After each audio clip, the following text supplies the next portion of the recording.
चींटी और कबूतर। एक समय की बात है, एक चींटी को बहुत जोर की प्यास लगी। वो चलते चलते एक नदी किनारे पहुंची। वह जैसे ही पानी पीने के लिए नदी की तरफ झुकी तो फिसलकर नदी में गिर गई।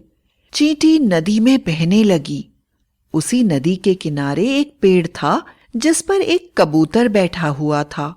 उसने चींटी को पानी में डूबते हुए देखा तो उसे दया आ गई। उसने झट से एक पत्ता तोड़ा और पानी में गिरा दिया। चींटी झट से पत्ते पर चढ़ गई और तैरते हुए नदी के किनारे पहुंच गई। चींटी बहुत खुश हुई और कबूतर को धन्यवाद किया और चींटी अपने घर की तरफ चल दी।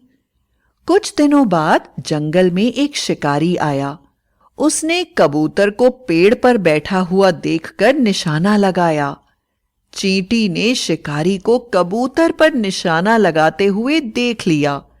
चींटी झट से शिकारी के पास पहुंची और शिकारी के पैरों में जोर से काटा। शिकारी चिल्लाने लगा और उसका निशाना चूक गया। आवाज सुनते ही कबूतर आसमान की तरफ उड़ गया। कबूतर ने उड़ते उड़ते चींटी को धन्यवाद किया। शिक्षा: विपत्ति के समय जो हमारे काम आता है वही हमारा सच्चा मित्र होता है। एक गांव में रामलाल नामक एक किसान रहता था। धनी होने के बावजूद भी वह बहुत लोभी था। एक दिन एक साधु रामलाल के घर आया। रामलाल ने साधु की खूब सेवा की। उसने अपने लोभी मन की बात साधु को बताई। साधु ने उसे वरदान स्वरूप प्रतिदिन सोने का एक अंडा देने वाली मुर्गी दी। अब किसान को प्रतिदिन सोने का एक अंडा मिलने लगा, किंतु वह अपने लोभ का क्या करता? वह जल्दी ही और अधिक धनी जो बनना चाहता था। एक दिन उसने सोचा, क्यों ना मैं मुर्गी के पेट से सारे अंडे एक साथ ही निकाल लूं? यह सोचकर उसने मुर्गी का पेट काट डाला, परंतु उसे मुर्गी के पेट से एक भी अंडा नहीं मिला। किसान अपनी गलती पर पछताते हुए रोने लगा, क्योंकि अपने लोभ तथा लालच के कारण वह प्रतिदिन सोने का अंडा देने वाली मुर्गी से हाथ जोड़ धो बैठा था। उपदेश: लालच बुरी बला है। दुष्ट बगुला। तेज गर्मी पड़ रही थी। तालाब का पानी सूखता जा रहा था। उस तालाब में बहुत सी मछलियां रहती थी। इसी तालाब में एक दुष्ट बगुला भी रहता था। उसने अपनी भूख मिटाने का एक नया उपाय सोचा। वह साधु का वेश बनाकर तालाब के किनारे बैठ गया। वह उदास दिख रहा था। मछलियों ने उससे पूछा, मामा, क्या बात है? तुम दुखी दिखाई दे रहे हो। मैं तुम्हारे लिए चिंता कर रहा हूँ। हमारे लिए चिंता? भला क्यों? देखो, तालाब का पानी धीरे धीरे कम होता जा रहा है। गर्मी बढ़ रही है। पानी के बिना तुम भला जीवित कैसे रहोगी? तो फिर आपने क्या उपाय सोचा मामा? मछलियों ने घबरा कर कहा, मैं तुमको बचाना चाहता हूँ। मैंने तुम्हें बचाने का एक उपाय सोचा है। बगुला बोला। क्या? बगुला कहने लगा, थोड़ी ही दूरी पर एक बड़ा तालाब है। मैं अपनी चोंच में पकड़कर तुम सबको एक एक करके वहां छोड़ आऊंगा। हम तुम पर कैसे विश्वास कर लें? तुम हमारी भलाई की बात भला क्यों सोचोगे? दुष्ट बगुले ने चाल चली। उसने सीधा साधा बनते हुए कहा, तुम ऐसा करो, एक मछली को मेरे साथ भेज दो, मैं उसे वह बड़ा तालाब दिखा लाऊंगा। तुम उसी से पूछ लेना। यदि तुम्हें विश्वास हो जाए तो तुम एक एक करके मेरे साथ चली चलना। मछलियां बगुले की बातों में आ गई। एक मछली बगुले के साथ चल दी। बगुला चोंच में दबाकर उसे बड़े तालाब तक ले गया। तालाब से लौटकर उस मछली ने बड़े तालाब का गुणगान अन्य मछलियों के सामने किया। मछलियों को बगुला ठीक ठाक लगा। अन्य मछलियां भी उसके साथ चलने को तैयार हो गई। अब बगुले का काम बन गया। वह प्रतिदिन उस छोटी तालाब से एक मछली ले जाता और रास्ते में चट्टान के पास बैठकर उसे मारकर खा जाता, हड्डियों को वहीं फेंक देता। इस प्रकार उसने तालाब की सारी मछलियां खा डाली। चट्टान के पास हड्डियों का ढेर लग गया। तालाब में केवल एक केकड़ा बचा था। अब बगुले की नजर उसी पर थी। बगुले ने उससे चलने को कहा। केकड़ा चालाक था। वह बोला, मैं तुम्हारी चोंच में दबकर नहीं चल सकता, मैं तुम्हारी गर्दन पर बैठकर चलूंगा। बगुले ने मन में सोचा, यह केकड़ा बड़ा चालाक बनता है, इसे मैं रास्ते में देखूंगा।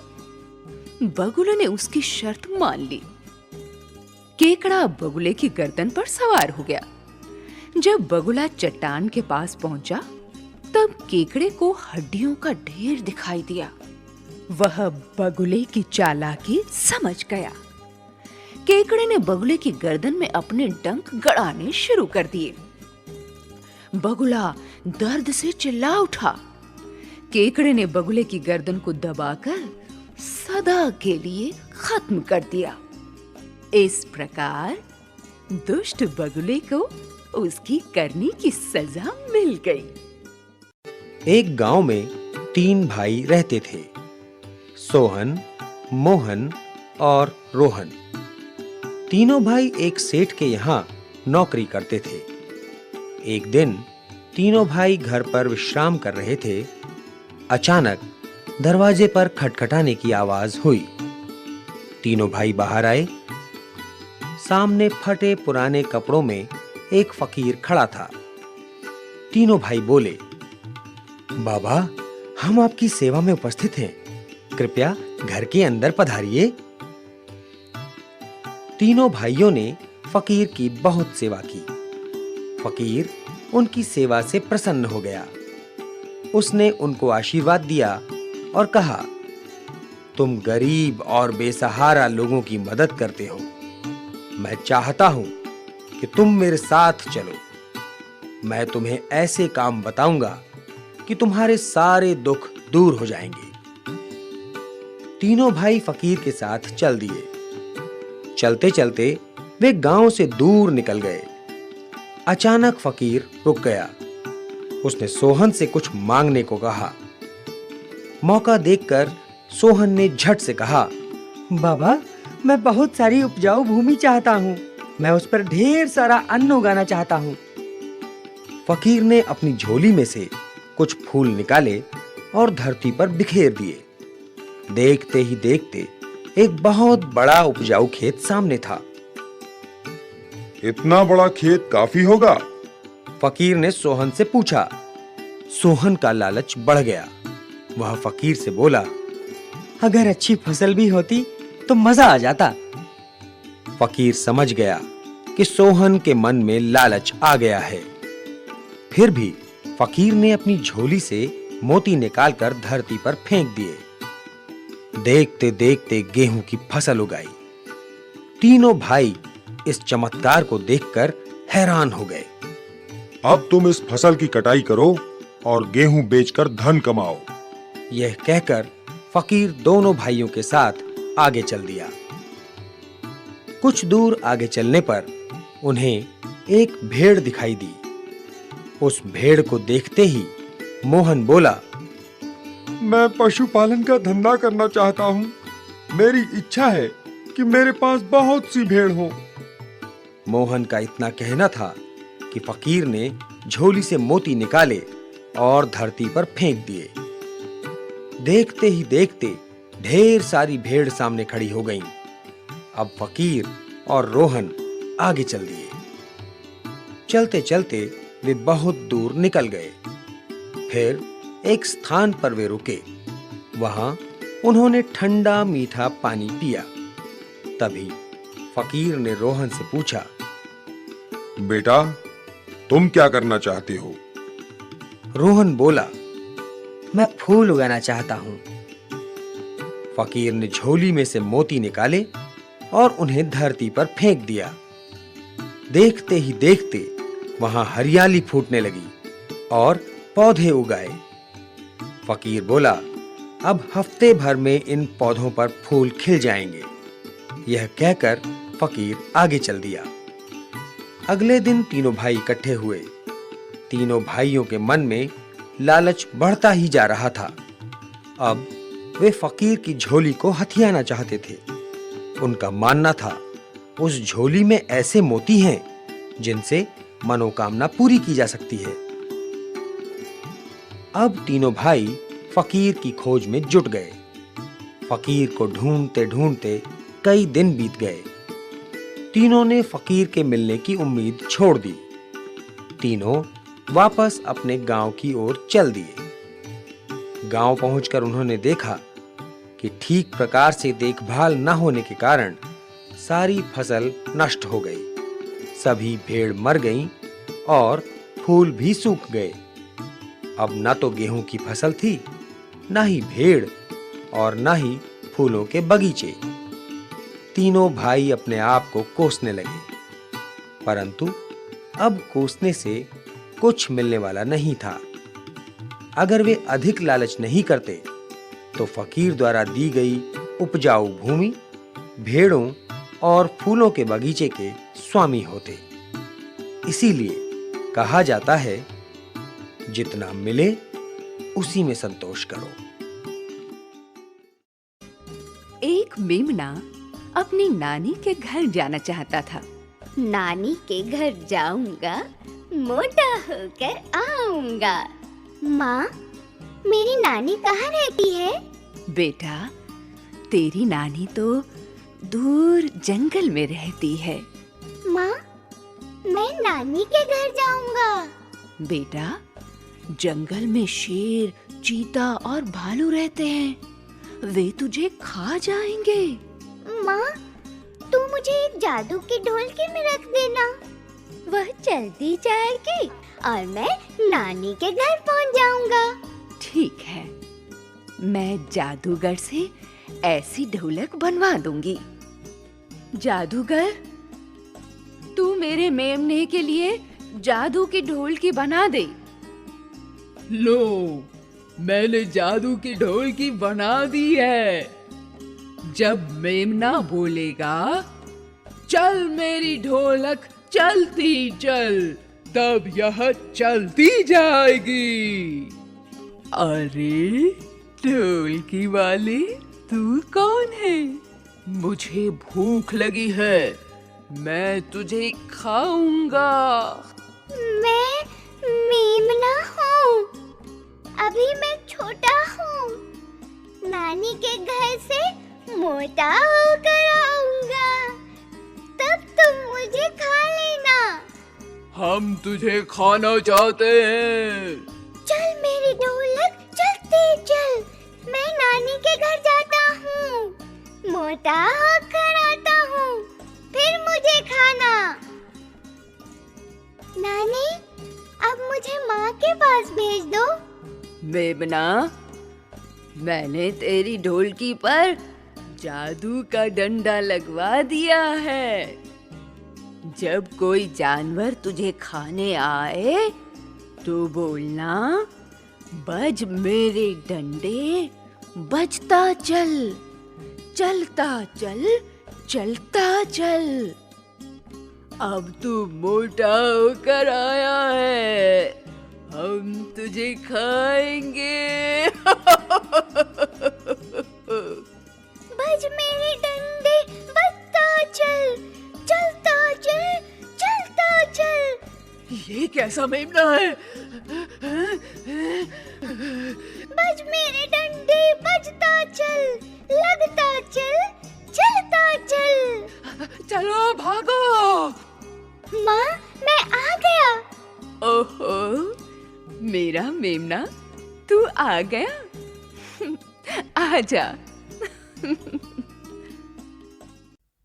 एक गधा अपनी पीठ पर नमक का बोझ लिए जा रहा था।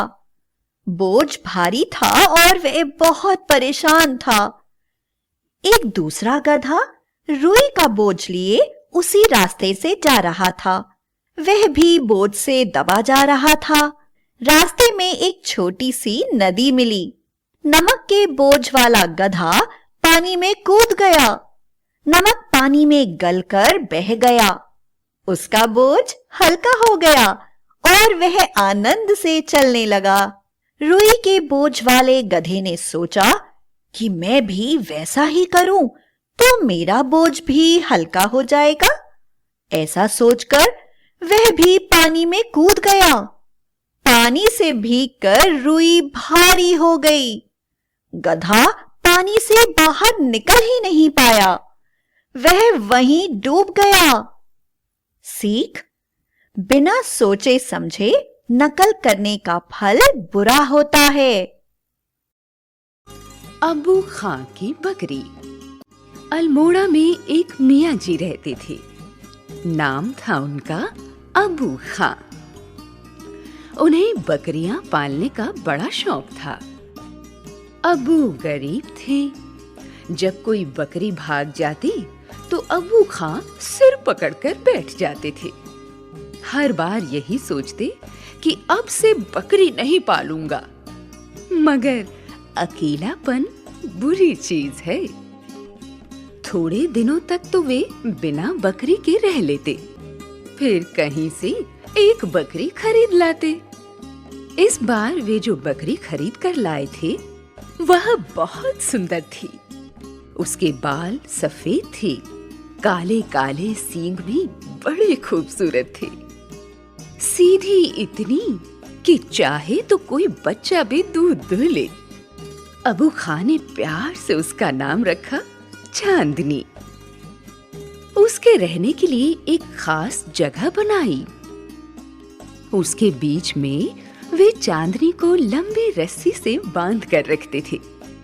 अबू खां को लगा कि अब चांदनी कहीं नहीं जा सकती। मगर अबू खां धोखे में थी। चांदनी पहाड़ की खुली हवा को भूल नहीं पाई थी। चांदनी दिन पर दिन दुबली होने लगी। वह मैं करके चिल्लाती रहती। अबू खां जानते थे कि अगर यह पहाड़ पर चली जाएगी तो वहां भेड़िया इसे खा जाएगा। पहले भी कई बकरियों को खा चुका था। पर एक दिन बकरी रस्सी तुड़ाकर और लंबी छलांग लगाकर भाग ही गई। चांदनी पहाड़ पर पहुंची तो उसकी खुशी का ठिकाना न रहा। वह पहाड़ी बकरियों के झुंड में मिल गई। रात का अंधेरा था। पहाड़ पर एक तरफ से आवाज आई, खूं खूं। चांदनी को भेड़िए का ख्याल आया। पहाड़ के नीचे से सीटी और बिगुल की आवाज आई। वह बेचारे अबू खां थे। वे कोशिश कर रहे थे कि सीटी और बिगुल की आवाज सुनकर चांदनी शायद लौट आए। उधर दुश्मन भेड़िए की आवाज आ रही थी। चांदनी के मन में अबू खां के पास लौटने का ख्याल आया। तभी उसे रस्सी और कांटों का घेरा याद आ गया। गुलामी से तो मौत अच्छी। भेड़िया जमीन पर बैठा था, उसकी नजर बकरी पर जमी थी।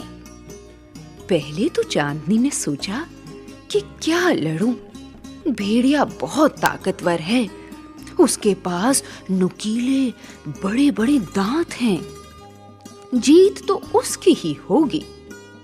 फिर उसने सोचा ना लड़ना भी तो कायरता होगी। बकरी ने सिर झुकाया, सींग आगे को किए और पैंतरा बदला। वह भेड़िए से लड़ती रही।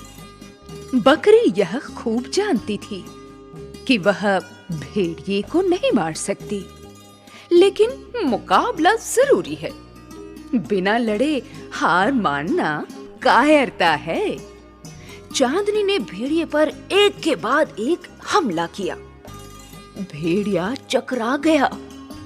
धीरे धीरे चांदनी की ताकत जवाब दे गई। वह बेदम होकर जमीन पर गिर पड़ी। पास ही पेड़ पर बैठी दो चिड़ियों में बहस हो रही थी। कौन जीता? एक चिड़िया बोली, भेड़िया जीता।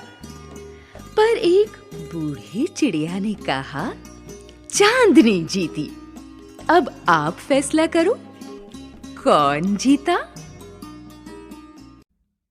बहुत समय पहले एक माली राजभवन के बगीचे की देखभाल करता था। एक दिन शहर के मैदान में एक मेले का आयोजन होने वाला था।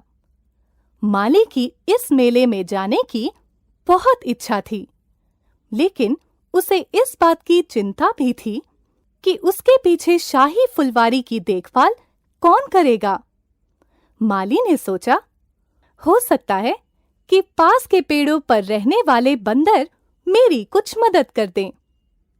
यह सोचकर माली ने बंदरों के नेता के पास जाकर सहायता की विनती की।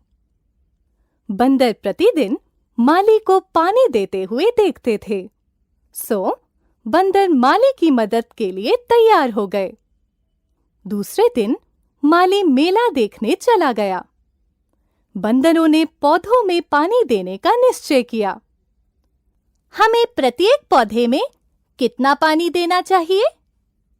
एक बंदर ने अपने नेता से पूछा। हर पौधे की जड़ को उखाड़ कर देखो कि उसे कितने पानी की आवश्यकता है, फिर उसे आवश्यकता अनुसार पानी दे दो, बंदर के नेता ने जवाब दिया।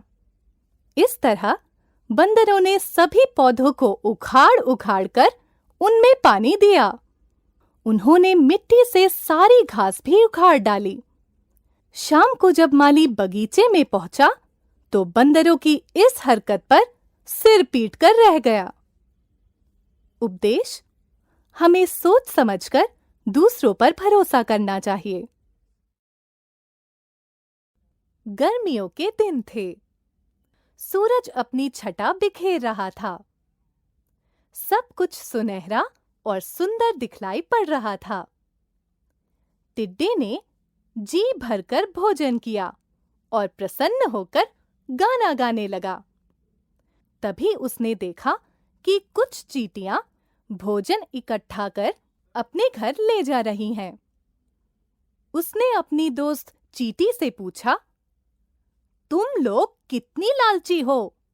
खुशियों के सुहाने मौसम में भी काम कर रही हो? मुझे तो तुम पर तरस आता है। चींटी ने कहा, मेरे दोस्त, हम लोग आने वाली सर्दियों के लिए भोजन इकट्ठा कर रहे हैं। कुछ दिनों के बाद सर्दियों के दिन आ गए।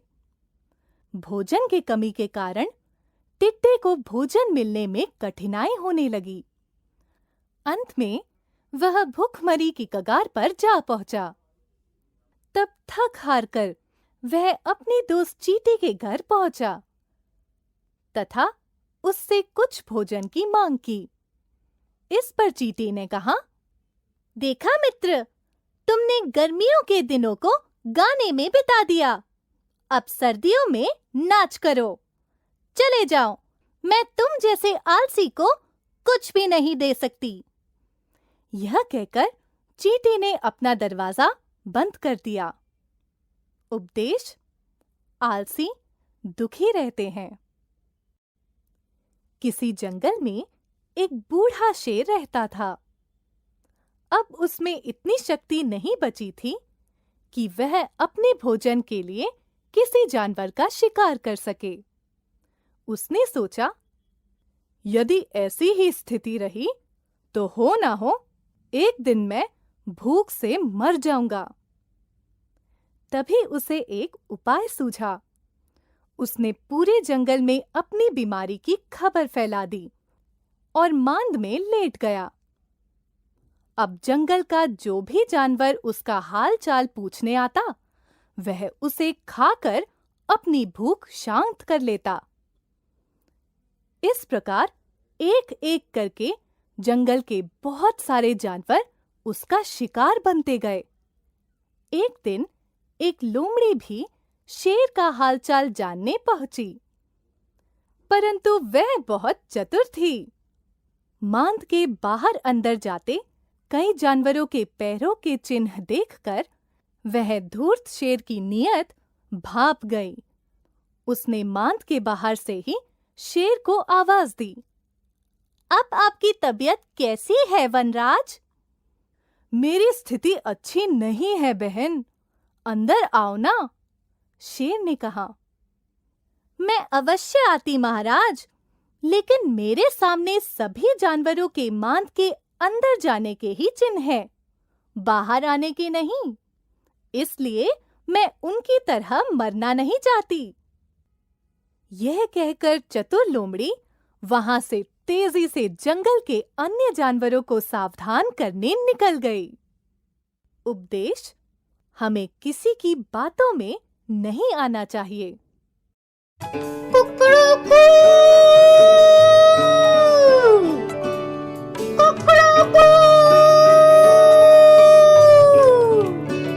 भाई मूंगू, नमस्कार। बहुत सुबह उठ गए हो।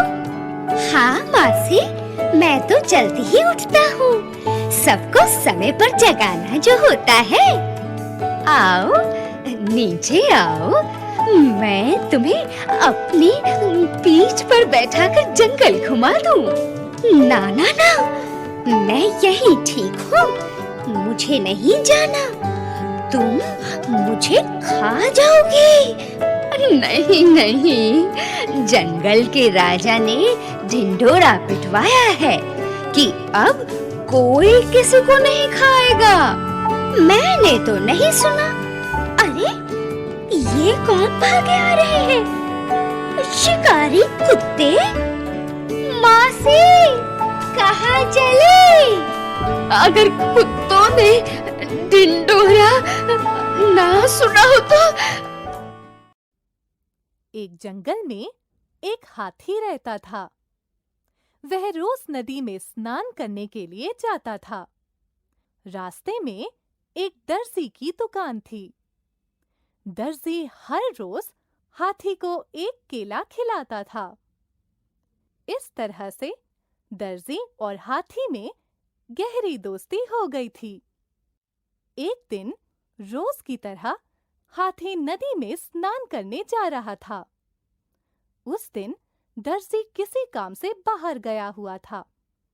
दुकान पर उसका शैतान बेटा बैठा था। उस दिन उसे हाथी से मजाक करने की सूझी। रोज की तरह हाथी जब दर्जी की दुकान पर पहुंचा, तो दर्जी के बेटे ने उसकी सूंड में सुई चुभा दी। दर्द और गुस्से में चिंघाड़ता हाथी वहां से चला गया। थोड़ी देर बाद नदी से स्नान कर लौटते समय हाथी ने अपनी सूंड में गंदा पानी भर लिया। फिर उसने उस गंदे पानी को दर्जी की दुकान में जाकर उड़ेल दिया। फलस्वरूप दुकान में रखे सारे कपड़े गंदे हो गए। दर्जी को जब इस बात का पता चला, तो उसने अपने लड़के को बहुत फटकार लगाई। उपदेश: बुरे काम का बुरा नतीजा। एक किसान था। उसके बगीचे में आम का एक पेड़ था। उस पर कोई फल नहीं लगता था। उस पेड़ पर चिड़िया, तोते, टिड्डे आदि रहते थे। एक दिन किसान ने सोचा, आज मैं यह पेड़ काट दूंगा। अब यह किसी काम का नहीं है। इसकी लकड़ी से बच्चे के पढ़ने के लिए मेज और बाबा के लिए कुर्सी बनवा दूंगा।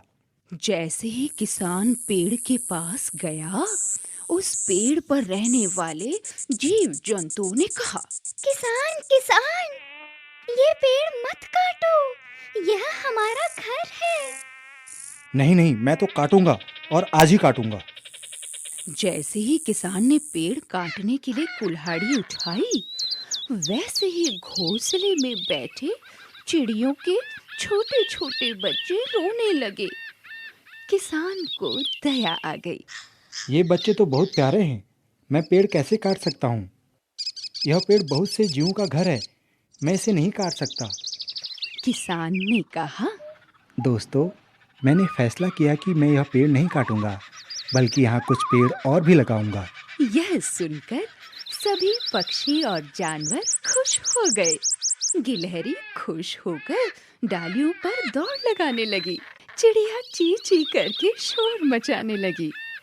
किसान भी सभी जीव जंतुओं को देखकर बहुत खुश हुआ। उसने अपने कंधे पर कुल्हाड़ी रखी और घर चला गया। सुनो कहानी, दो आलसी। गर्मी के दिन थे और दोपहर का समय। दो आदमी सुबह सुबह आए और आम के पेड़ के नीचे सो गए। धूप पत्तों से छन छन कर उन पर पड़ रही थी, फिर भी वे नहीं उठे। जहां थे वहीं पड़े रहे। दोनों के बीच में एक पका आम टपका, सुनहले रंग का। एक ने दूसरे से कहा, दोस्त, जरा यह आम उठाकर मेरे मुंह में डाल दो, देखूं तो कैसा है। दूसरे ने कहा, अरे कैसे उठूं? कुत्ता मेरा मुंह चाट रहा है, पहले तुम इसे हटा दो। उधर से एक ऊंट वाला जा रहा था। पहले आलसी ने पुकारा, ओ ऊंट वाले भाई, जरा इधर आना। ऊंट वाला भला था, वह आया, पूछा, क्या है? अरे भाई, यह आम उठाकर मेरे मुंह में डाल दो। अच्छा, इसी के लिए तुमने मुझे इतनी दूर से बुलाया था? बगल में पड़ा आम भी तुमसे उठाया नहीं जाता। बड़े आलसी जान पड़ते हो। आलसी की मदद तो भगवान भी नहीं करता, और तुम कम आलसी हो जो इतनी दूर आकर भी इतना छोटा सा काम नहीं कर सकते। पहला आलसी बोला। ऊंट वाले ने कहा, जो हाथ पैर नहीं हिलाता उसका भला भगवान भी नहीं करता। यह कहकर ऊंट वाला चला गया। आम दोनों के बीच पड़ा रहा। दोनों आलसी किसी का इंतजार करते रही। एकता में शक्ति। एक बूढ़ा आदमी था। उसके 4 पुत्र थे। वे आपस में लड़ा करते थे। बूढ़ा नहीं चाहता था कि उसके पुत्र आपस में लड़ें। एक दिन बूढ़ा कुछ पतली लकड़ियों का गट्ठर ले आया। फिर उसने अपने लड़कों को बारी बारी से बुलाया और प्रत्येक से पूछा, क्या तुम इस लकड़ी के गट्ठर को तोड़ सकते हो? सबने कोशिश की, पर कोई उस गट्ठर को नहीं तोड़ सका। फिर बूढ़े ने गट्ठर खोलकर प्रत्येक लड़के को एक एक लकड़ी दी और उसे तोड़ने को कहा। प्रत्येक लड़के ने आसानी से लकड़ी तोड़ दी। बूढ़े आदमी ने लड़कों से कहा, तुमने देखा कि ये लकड़ियां जब तक एक साथ बंधी थी तो तुम में से कोई भी इन्हें नहीं तोड़ सका, परंतु अलग अलग होने पर तोड़ दिया। इसी प्रकार यदि तुम मिलकर रहोगे तो शक्तिशाली बनोगे और अलग अलग रहोगे तो कमजोर बनोगे। अतः तुम्हें आपस में मिलकर रहना चाहिए। एकता में बल है। एक नदी के पास पहाड़ की तलहटी में गिलहरी, खरगोश, गोरिल्ला और हाथी रहा करते थे। वे एक दूसरे के बहुत अच्छे मित्र थे। एक दिन सुबह गिलहरी एक पेड़ पर चढ़ गई और रोज की तरह व्यायाम करना शुरू कर दिया। पेड़ के नीचे से बहती नदी का पानी तेजी से ऊपर उछला और धमाके के साथ नदी पर बना लकड़ी का पुल टूट गया। गिलहरी नीचे कूद गई। खरगोश उछलता कूदता वहां पहुंचा। वह चिंतित होकर बोला, पुल टूट गया, अब हम क्या करें? गोरिल्ला झूमता हुआ आया। उसे भी कोई उपाय नहीं सूझ रहा था। चिंता मत करो, हाथी ने अपनी सूंड हिलाते हुए कहा। यदि हम सब मिलकर काम करें तो नया पुल बना सकते हैं। गिलहरी रस्सी लेने के लिए घर चली गई। खरगोश टोकरियां बनाने चला गया। गोरिल्ला अपनी कुल्हाड़ी की धार तेज करने चला गया। हाथी बल्ली लाने के लिए चल दिया। उनके पुल बनाने की योजना को झाड़ियों में छिपी एक लोमड़ी ने सुन लिया। वह उनकी योजना को विफल करने का उपाय सोचने लगी। लोमड़ी गोरिल्ला के घर जा पहुंची। गोरिल्ला कुल्हाड़ी की धार तेज कर रहा था। लोमड़ी उससे बोली, तुम गिलहरी और खरगोश के लिए इतना कठिन काम क्यों कर रहे हो? तुम तो ज्यादा ताकतवर हो। गोरिल्ला को लगा कि यह लोमड़ी ठीक ही कहती है। उसने कुल्हाड़ी एक तरफ रख दी। इसके बाद लोमड़ी खरगोश के घर गई। वह टोकरी बनाने के काम में लगा था। लोमड़ी ने उसे धमकी दी, मैं तुम्हें वो पुल नहीं बनाने दूंगी। अगर तुमने घर से बाहर कदम रखा तो मैं तुम्हें समूचा निगल जाऊंगी। खरगोश की सिट्टी पिट्टी गुम हो गई। जब गिलहरी रस्सी लेकर नदी के किनारे पहुंची तो हाथी पहले से ही अपने सूंड में बल्ली पकड़े वहां मौजूद था। उन्होंने गोरिल्ला और खरगोश का काफी देर तक इंतजार किया, पर वे न आए। गिलहरी ने दुखी होकर हाथी से कहा, वे दोनों नहीं आएंगे। आओ हम स्वयं पुल बनाएं। वे दोनों पुल बनाने के काम में जुट गए। थोड़ी ही देर में उनको पता चल गया कि गोरिल्ला और खरगोश के बिना वे पुल नहीं बना सकते। हाथी और गिलहरी खरगोश के घर गए। वहां उन्हें सारी बात पता चली। जब पिछली बार लोमड़ी ने तुम्हारे घर पर कब्जा करने की कोशिश की थी, तब हम सब ने मिलकर उसे खदेड़ दिया था। हाथी ने कहा, एक होकर हम ताकतवर हो जाते हैं और किसी शत्रु से नहीं डरते। गिलहरी ने कहा। खरगोश बोला, तुम ठीक कहती हो।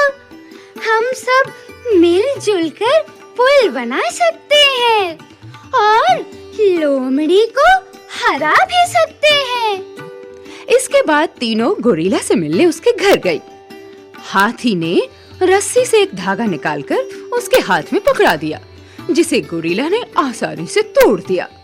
लेकिन समूची रस्सी को वह अपना जोर लगाकर भी नहीं तोड़ सका। गिलहरी बोली, एकता में ही ताकत है, सच है ना?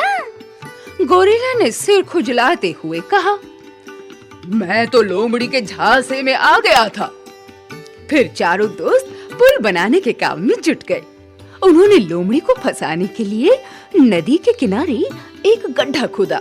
गोरिल्ला अपनी कुल्हाड़ी से जंगल के पेड़ काटकर गिराने लगा और हाथी उनको सूंड से उठाकर नदी के किनारे पहुंचाने लगा।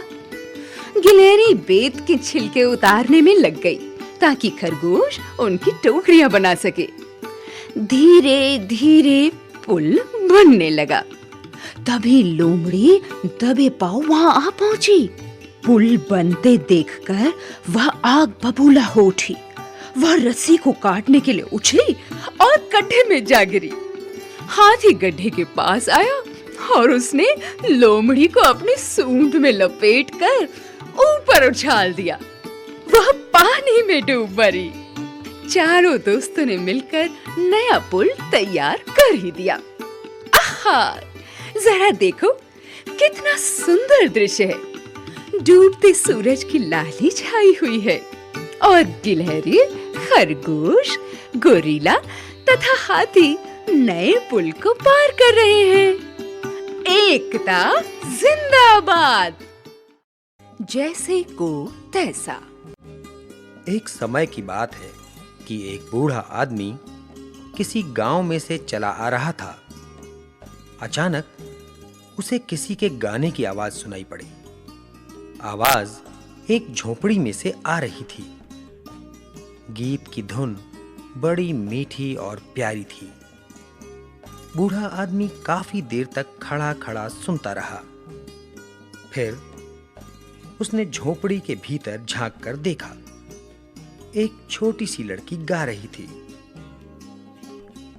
बूढ़े आदमी ने प्यार से उसकी पीठ थपथपाई और उसे सोने की एक मोहर दी।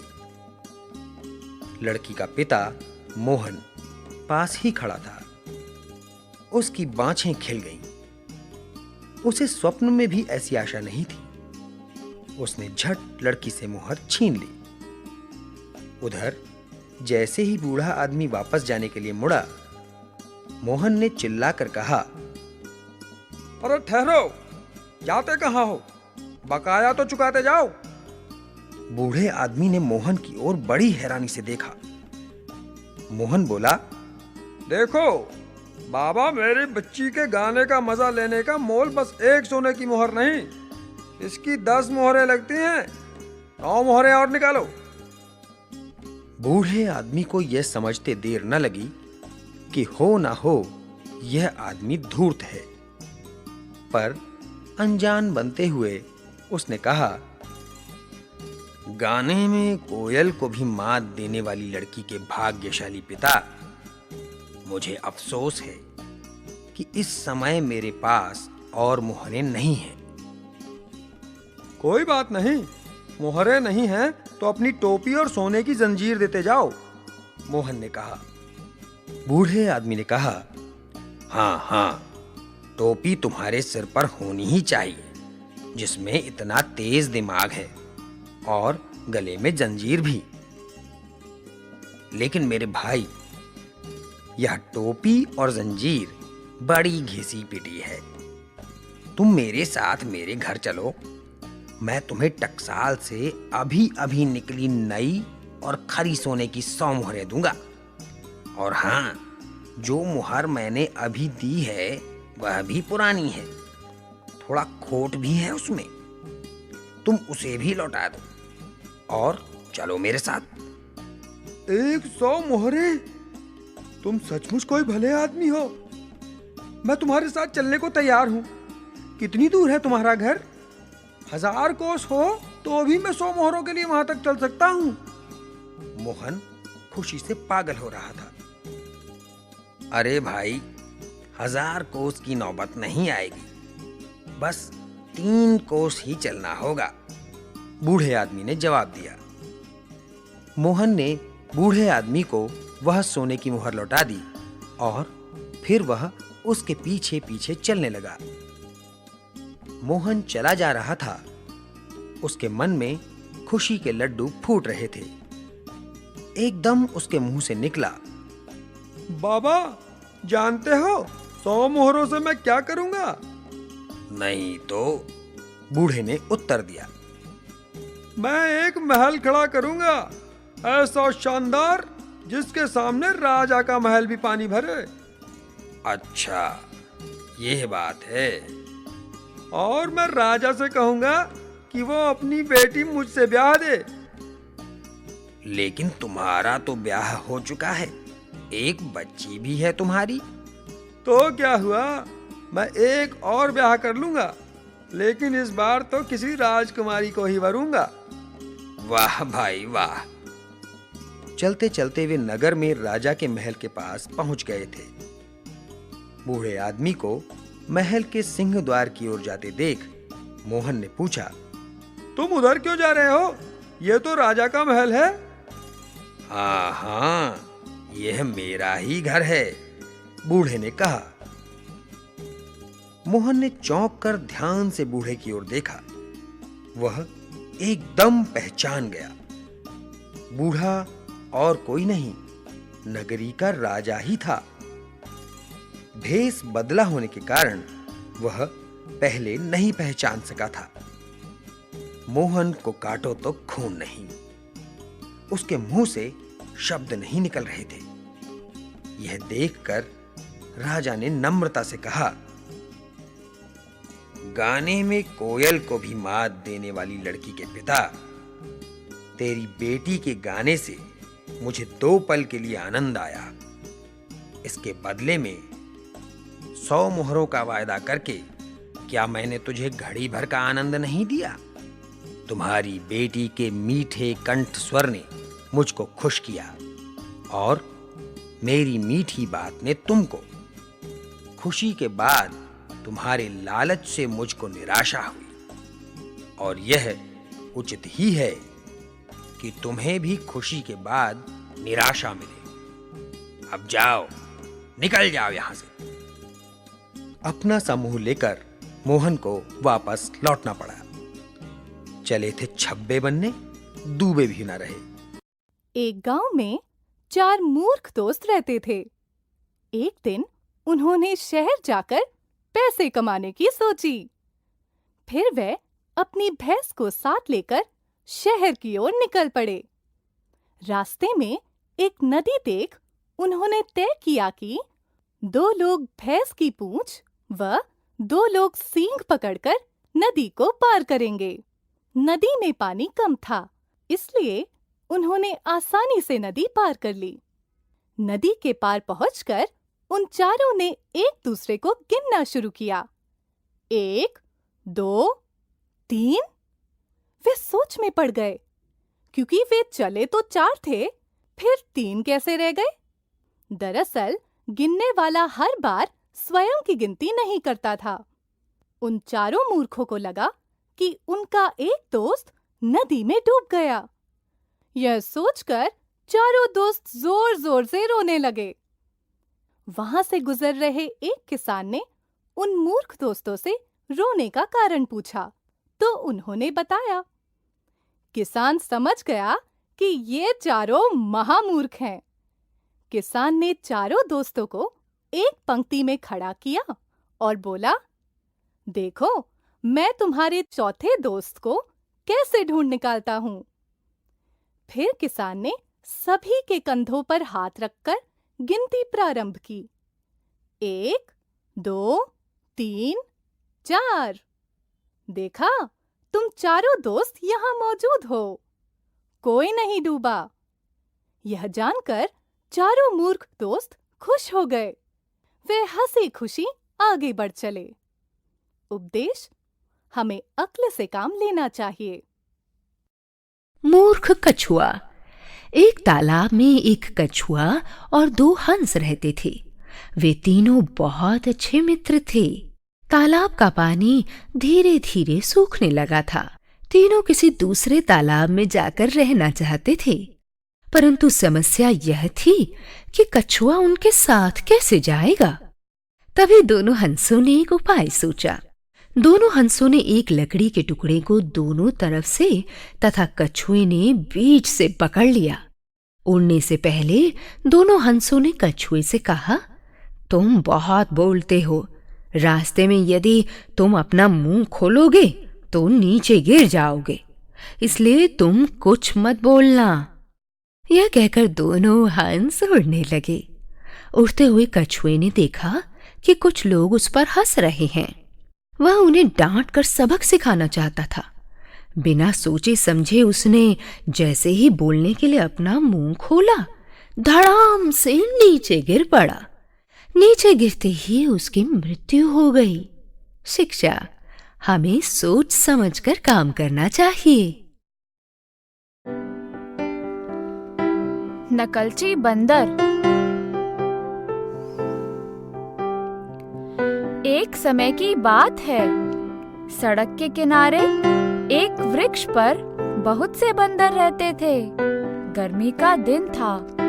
वहां से एक थका हारा टोपी बेचने वाला जा रहा था। पेड़ की घनी छाया देखकर उसने टोपियों की गठरी वहीं रख दी और आराम करने लगा। थकावट के कारण उसे नींद आ गई। जब उसकी आंखें खुली तो उसने अपनी गठरी को खाली पाया। वह बहुत हैरान हुआ। उसने इधर उधर देखा। कुछ देर बाद उसकी नजर पेड़ पर बैठे हुए बंदरों पर गई। बंदरों ने टोपी वाले की सारी टोपियां अपने सिरों पर पहन रखी थीं। उसने बंदरों को डराया, धमकाया, लेकिन बंदरों ने टोपियां नहीं दी। तब टोपी वाले ने उपाय से काम लिया। उसने अपनी टोपी सर से उतारकर नीचे फेंक दी। यह देखकर नकलची बंदरों ने भी अपनी टोपियां सिरों से उतारकर नीचे फेंक दी। टोपी वाले ने अपनी सारी टोपियां इकट्ठी की और वहां से चल दिया।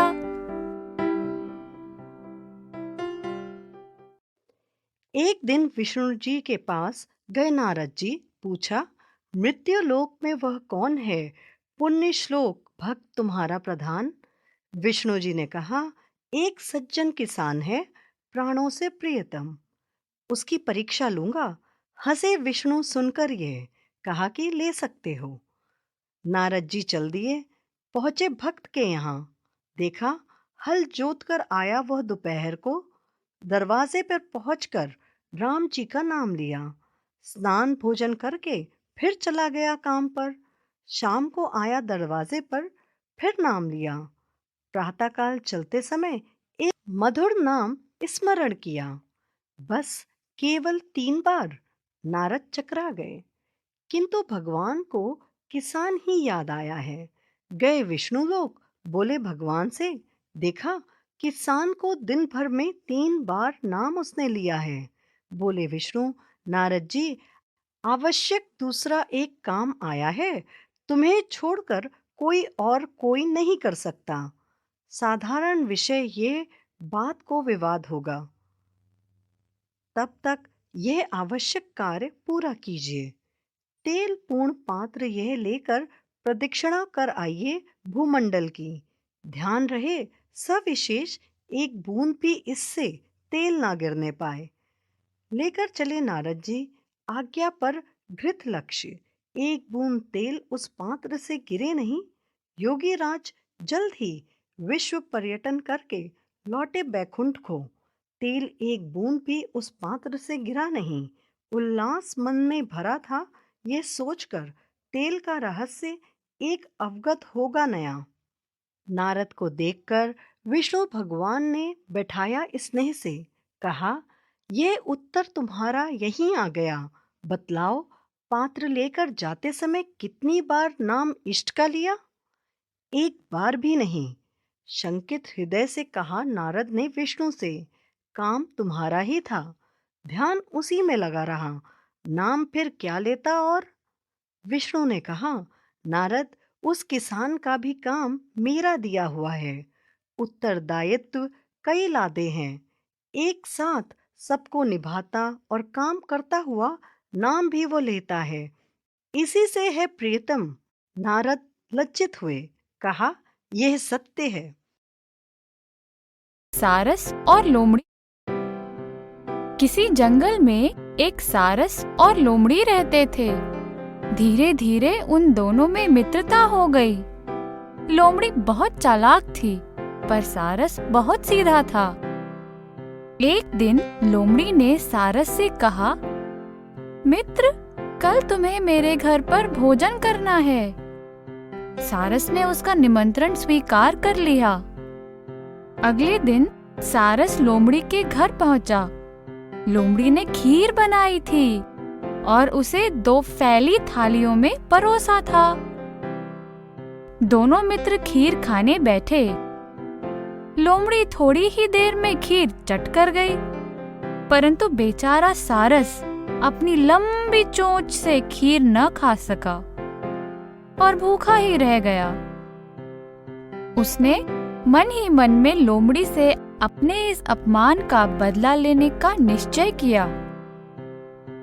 कुछ दिनों के बाद एक दिन सारस ने लोमड़ी से कहा, बहन, कल तुम हमारे घर खाने पर आना। लोमड़ी ने खुशी खुशी उसका निमंत्रण स्वीकार कर लिया और अगले ही दिन उसके घर पहुंच गई। सारस ने खीर बनाई और 2 लंबी गर्दन वाले बर्तनों में परोसी।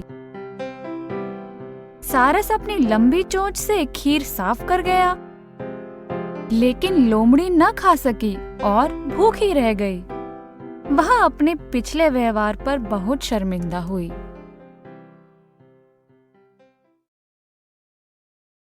शह और मात प्रस्तुत कहानी में एक सेठ एक बूढ़े व्यक्ति को बातों में लेकर उसकी गाड़ी और बैल हड़प लेता है, परंतु अंत में उसकी चाल उल्टी पड़ जाती है और वह गाड़ी और बैल लौटाने के साथ साथ जुर्माना भी देने को मजबूर हो जाता है। गांव का एक बूढ़ा चौधरी लकड़ियों से भरी गाड़ी लेकर करीब के नगर में बेचने के लिए आया। एक सेठ ने गाड़ी को नजर भरकर देखने के बाद गाड़ी का दाम पूछा। चौधरी ने कहा, एक ही दाम बता दूं, पूरे 5 रुपए लूंगा, कमी बेशी मत करना। सेठ ने कहा, हाँ, गाड़ी के पूरे 5 ही दूंगा, चल मेरी हवेली तक तो चल। ऐसा कहकर सेठ के साथ चौधरी उसकी हवेली गया। वहां पहुंचकर पहले गाड़ी में जुते बैलों की गर्दन से गाड़ी का जुआ हटाया, बैलों को एक तरफ बांधा, गाड़ी से लकड़ियां निकालकर आंगन में रख दी। सेठ ने खुशी खुशी 5 रुपए दिए। चौधरी जब अपनी गाड़ी में बैलों को जोतकर वापस जाने लगा तो सेठ ने चौधरी को रोका और कहा, गाड़ी का मोल करते हुए बैल जुते हुए थे, इसलिए अब बैल मेरे हैं। चौधरी को काटो तो खून नहीं, उसने कहा। मैंने लकड़ियों के दाम बताए थे। सेठ ने तपाक से कहा, पर मैंने तो गाड़ी का दाम पूछा था और गाड़ी के दाम देने की बात की थी। अब चुपचाप चलता बन, मेरे यहाँ झगड़ा टंटा नहीं चलेगा। चौधरी के बार बार कहने पर भी सेठ अपनी बात पर अड़ा रहा। चौधरी को समझाया, दुनिया में जबान से ही बरकत होती है, जबान से पलट जाए वह आदमी कैसा। बेचारा चौधरी पांव घिसटता हुआ घर पहुंचा। घर में पहुंचते ही बड़े बेटे ने गाड़ी के बारे में पूछा। चौधरी ने खींच कर कहा, बैलगाड़ी तो ठिकाने लगी, उस चतुर सुजान सेठ के आगे मेरी एक न चली, ठेठ शहर से पांव रगड़ता आ रहा हूँ। चौधरी ने अपने बेटों को ब्यौरेवार पूरी बात बताई। कहा, मैं तो खूब गिड़गिड़ाया, पर उसने तो एक ही आंकड़ी पकड़ ली कि आदमी की जबान एक होती है। चौधरी के 4 बेटे थे, चारों की आंखों में खून उतर आया। छोटे बेटे ने सेठ से हिसाब चुकता करने की ठान ली। अगले दिन उसने अपने पिता से सेठ का हुलिया अच्छी तरह समझा और नगर में जाकर उसी चौक में गाड़ी खड़ी कर दी। कल का दांव सेठ के लिए मुफीद रहा था। गाड़ी देखकर उसकी बाछें खिल गईं। पास जाकर गाड़ी का मोल पूछा। गाड़ी वाले ने भी कहा, सेठ जी, फिजूल मोल भाव में क्या रखा है? इस गाड़ी के 2 मुट्ठी टके लूंगा, आपको जचता है तो बोलो। सेठ को लगा ये तो कल वाले बाबा से भी भोला है, मुट्ठी का क्या, 1 टका बंद कर लें और 2 भी। आज यह गावदी खूब मिला। हवेली पहुंचते ही सेठ ने कहा, बोहनी के बखत पहले दाम पल्ले बांध ले, फिर गाड़ी खोलना। यह कहकर वह हवेली के अंदर गया और दोनों मुट्ठियों में 1-1 टका बंद करके चौधरी के पास आकर बोला, ले अपने दाम, फिर दूसरी सटर पटर करना। गाड़ी वाले ने झट उसका हाथ पकड़ लिया और अपनी कमर में खुसा पैना हंसिया निकालकर बोला, सेठ जी, मुट्ठियां खोलो मत, वह तो अब साथ ही जाएंगी। सेठ हैरान हो गया। चौधरी का लड़का बोला, सेठ जी, जो सौदा ठहरा है वही बता रहा हूँ। तुम्हारे शहर में जब लकड़ियों के साथ गाड़ी बैल बिकते हैं तो टकों के साथ मुट्ठियां भी जाएंगी। सेठ जोर से चिल्लाया, छोड़ दे चौधरी, मुझ पर दया कर, तुझे गाड़ी के साथ दंड के 500 रुपये भी दूंगा, कल के गाड़ी बैल भी वापस ले जा। चौधरी बोला, मेरे पिता कल गिड़गिड़ाए, पाँव में पगड़ी रखी, पर तुम नहीं पसीजे, जबान से तो लाखों का लेन देन होता है। सेठ ही करतूत के लिए उसे उलाहना देते देते उसने हंसिए का एक रगड़ा और दिया। सेठ कांपते हुए बोला, मेरा हाथ छोड़ दे। उसे कांपते देख वह सेठ का उपहास करने लगा और सेठ को अपने पांव पर पगड़ी रखकर 7 बार नाक रगड़ने को बोला। सेठ ने ऐसा ही किया। चौधरी ने सेठ से 500 रुपए और गाड़ी बैल वापस मांगे और कहा, अगर इसमें ची चपड़ की तो हंसिए से आते निकाल दूंगा। सेठ तो फिर ऐसा मौन हुआ कि तुरंत 500 रुपए और उसके पिता से हथियाए गाड़ी बैल भी लौटा दिए। चौधरी का समझदार बेटा दोनों बैलगाड़ियों के साथ अपने गांव लौट आया। शुभ संकल्प। अमरूद, नीम और पीपल के वृक्ष एक साथ प्रवेश करते हैं। प्रणाम। खुश रहो, खूब फूलो फलो, तुम सब दीर्घायु बनो। दादा, आप हमें दीर्घायु होने का आशीर्वाद दे रहे हैं? हाँ, मैं तुम्हें दीर्घायु होने का ही आशीर्वाद दे रहा हूँ, लेकिन हम सबका जीवन तो संकट में आ गया है। संकट? कैसा संकट? दादा, क्या आप जानते नहीं कि आज वृक्षों को कितनी तेजी से काटा जा रहा है? हाँ, मैं यह बात जानता तो हूँ, पर कुछ कर नहीं पा रहा हूँ। दादा, यदि यही हाल रहा तो हमारा तो वंश ही समाप्त हो जाएगा। ऐसा नहीं होने पाएगा। मैं सैकड़ों वर्षों से मनुष्य को देख रहा हूँ। पहले यह स्थिति नहीं थी। इस देश में वृक्षों को देवता मानकर पूजा जाता था। हाँ दादा, स्त्रियां मेरी बहुत पूजा करती थीं, पर अब न जाने क्या हो गया है। मुझे आश्चर्य इस बात का है कि ये लोग हमसे बहुत लाभ उठाते हैं।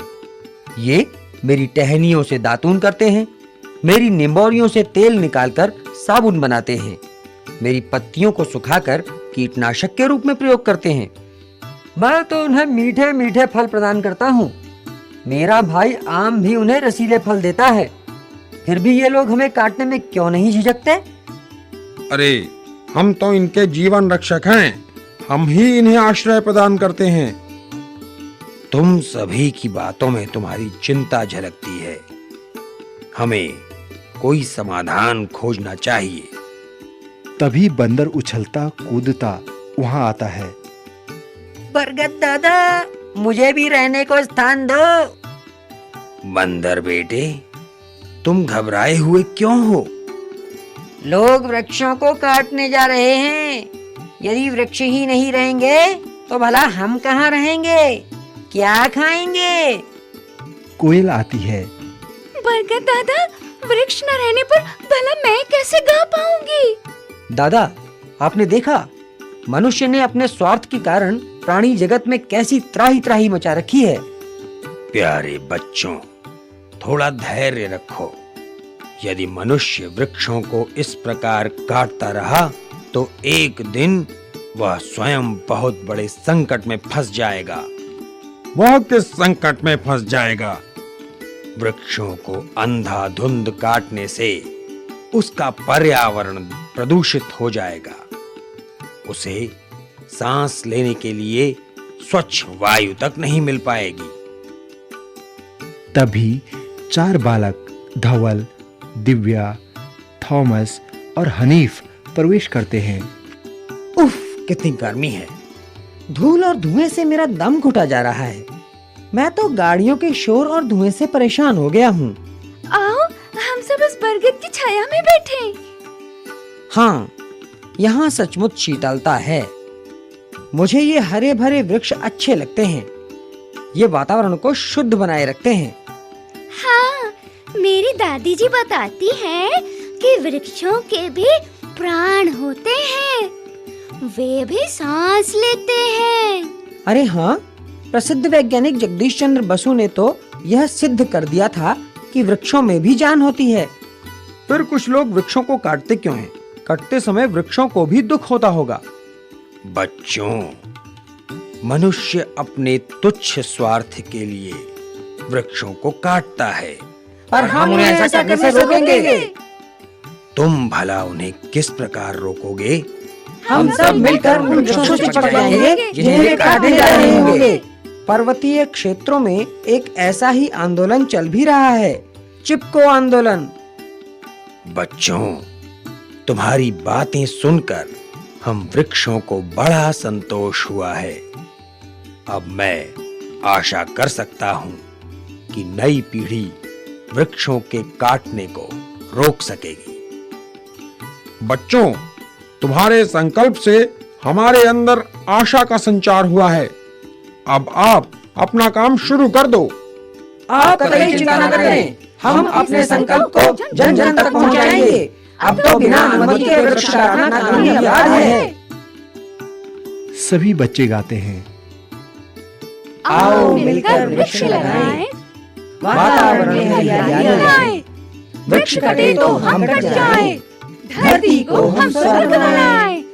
पर्दा गिरता है। तरंग लीला। एक ब्राह्मण था। वह पढ़ा लिखा नहीं था, गांव में भीख मांगता। इससे किसी तरह उसका गुजारा हो जाता। ब्राह्मण के मन में निरंतर अनेक प्रकार के विचारों की तरंगी उठती रहती थी, इसलिए लोगों ने उसका नाम तरंगी लाल रख दिया था। तरंगी लाल के हाथ में सदा एक डंडा रहता था। मकर संक्रांति का त्योहार था। उस दिन लोग तिल गुड़ से बने लड्डुओं का दान करते हैं। लोग गुप्त दान के लिए लड्डुओं में पैसे डालते हैं। तरंगी लाल को इस बार भिक्षा में तिल गुड़ के बहुत लड्डू मिले। तरंगी लाल घूमता घूमता कुम्हारों के मोहल्ले में पहुंचा। एक कुम्हार के घर के पास एक पेड़ के नीचे वह बैठकर सुस्ताने लगा। पास ही कुम्हार के मटके पड़े थे। अब तरंगी लाल की तरंगे चलने लगी। आज खूब तिल के लड्डू मिले हैं। लड्डू मैं खा लूंगा और इनमें से जो पैसे निकलेंगे उन्हें इकट्ठा कर लूंगा। उन पैसों में से एक दुकान खोलूंगा। धीरे धीरे मेरे पास बहुत पैसे इकट्ठे हो जाएंगे। फिर मैं एक मकान बनवाऊंगा। मकान होगा तो कई कन्याओं के माता पिता मुझसे अपनी कन्याओं की शादी करने के लिए होड़ लगा देंगे। किसी सुंदर कन्या से मैं विवाह कर लूंगा। फिर हम पति पत्नी तांगे में बैठकर घूमने निकलेंगे। लेकिन यदि घोड़ा भड़क कर उछल कूद करने लगा तो तब तो उसे डंडे से पीटना पड़ेगा। तरंगों में बहते हुए तरंगी लाल ने डंडा उठाया और धड़ाधड़ मारने लगा। घोड़ा तो वहां था नहीं, पर मटकों के ढेर पर डंडे बरसने लगे। कुम्हार के मटके फटाफट फूटने लगे। मटकों के फूटने की आवाज सुनकर कुम्हार घर से बाहर आया। उसकी नजर तरंगी लाल और फूटे मटकों पर पड़ी। कुम्हार सब कुछ समझ गया। कुम्हार ने तरंगी लाल की खूब पिटाई की। उसने तरंगी लाल के सारे लड्डू छीन लिए और उसे वहां से भगा दिया। बेचारा तरंगी लाल सब कुछ गवा बैठा। ठगों का संसार। आज मेले में जाने के लिए मेरी माँ ने बहुत ही स्वादिष्ट खाना दिया है और मैं जो लाया हूँ उसका तो कोई जवाब नहीं। उंगलियां चाटते रह जाओगे। उधर देखो, बूढ़ा मुंह खोले सो रहा है। पेड़ से उसका गधा भी बंधा है, उस पर 4 घड़े भी बंधे हैं। चलो आज इस बूढ़े को ही ठगा जाए। पर कैसे? तुम गधे की रस्सी मेरे गले में डालकर ये घड़े मेरे ऊपर लाद दो और गधे को मेले में ले जाकर बेच दो। अच्छा भाई, मैं तो गधे को लेकर मेले में चला। बाबा, ये घड़े मेरी पीठ पर से उतारिए और ये रस्सी मेरे गले से निकालिए। तुम कौन हो? यहाँ तो मेरा गधा खड़ा था और ये घड़े तो उसकी पीठ पर थे। बाबा, मेरे पिता जादूगर हैं। मेरे पिता ने नाराज होकर मुझे गधा बना दिया था, अब फिर से आदमी बना दिया है। अब आप मुझे छोड़ दीजिए। अब तो मुझे दूसरा गधा लेना पड़ेगा। देखा अपना कमाल, क्या तुमने गधा बेच दिया? हाँ हाँ, बेच दिया। लो अपने हिस्से के पैसे। अब हम जी भरकर मनपसंद चीजें खाएंगे। अरे भागो, बूढ़ा इधर ही आ रहा है। बंदर और बिल्लियां। 2 बिल्लियां थी। एक दिन उन्हें एक रोटी मिली। रोटी को खाने के लिए वे आपस में लड़ने लगी। दोनों उसे अकेला खाना चाहती थी। झगड़े को सुलझाने के लिए दोनों एक बंदर के पास गईं। बंदर बहुत चालाक था। उसने रोटी के 2 टुकड़े कर दिए। एक टुकड़े को बड़ा और दूसरे को छोटा कहकर वह उनमें से बड़े टुकड़े को खा गया। उसने बचे हुए टुकड़े के दोबारा 2 टुकड़े किए। उसने फिर से बड़ा टुकड़ा खा लिया। इस तरह वह पूरी रोटी खा गया। दोनों बिल्लियां यह देखकर हैरान हो गईं। वे पछताने लगीं। वे बंदर की चालाकी समझ गईं। उन्होंने आगे से आपस में झगड़ा नहीं करने का फैसला किया। शिक्षा: हमें कभी भी आपस में नहीं झगड़ना चाहिए।